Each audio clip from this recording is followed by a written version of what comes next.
अयोध्या की मिल्कीपुर विधानसभा सीट पर बीजेपी ने जीत हासिल कर सपा का गढ़ छीन लिया। लेकिन क्या आप जानते हैं वो नेता कौन है जिन्होंने योगी के साथ मिलकर सपा का किला भेदा? उनका बैकग्राउंड क्या है? तो ये बताएं उससे पहले अखिलेश यादव का जरा ये ट्वीट देखिए, जो लिखते हैं बीजेपी इस जीत के बाद आंख से आंख नहीं मिला पाएगी, क्योंकि इन्होंने सिस्टम के साथ मिलकर खेल किया है। वो लिखते हैं, ऐसी चुनावी धांधली करने के लिए जिस स्तर पर अधिकारियों की हेराफेरी करनी होती है वो एक विधानसभा में भले ही संभव है, लेकिन 403 विधानसभाओं में ये 420 ही नहीं चलेगी। इस बात को भाजपा वाले भी जानते हैं, इसीलिए भाजपाइयों ने मिल्कीपुर का उपचुनाव टाला था।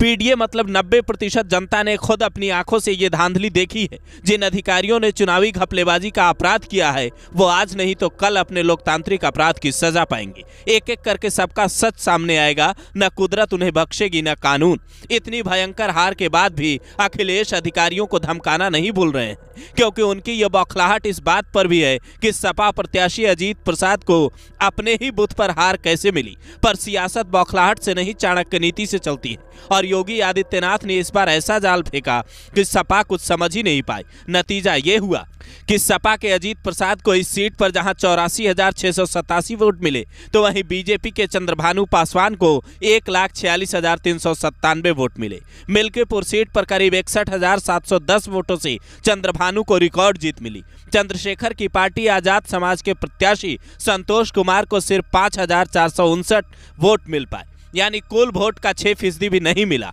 और चंद्रशेखर जो जीत के बड़े बड़े दावे कर रहे थे, खुद को दलितों का हितैषी बता रहे थे, उनके प्रत्याशी की जमानत जब्त हो गई।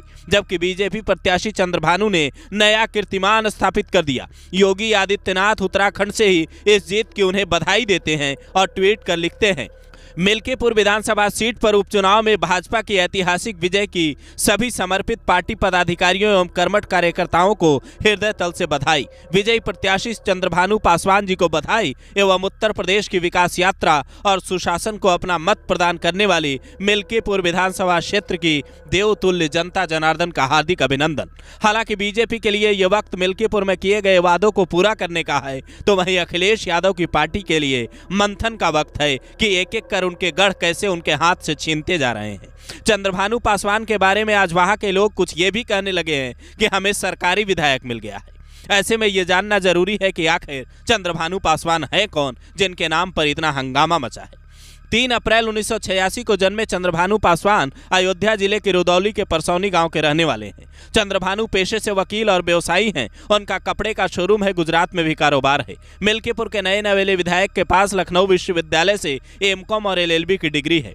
39 साल के चंद्रभानु बीजेपी की जिला कार्य समिति के सदस्य हैं। उनकी पत्नी कंचन पासवान रुदौली चतुर्थ से लगातार दूसरी बार जिला पंचायत सदस्य रही, जबकि पिता रामलखन रुदौली के परसौली के ग्राम प्रधान रह चुके हैं। अब इनके कंधों पर मिल्कीपुर के विकास की जिम्मेदारी है, लेकिन फिलहाल मौका जश्न मनाने का है। इन्होंने योगी के साथ मिलकर वो काम किया है जो बड़े बड़े दिग्गज नहीं कर पाए। चुनावी नतीजों के बाद आप अखिलेश के आरोपों पर क्या कहेंगे? कमेंट कर अपनी राय जरूर दें।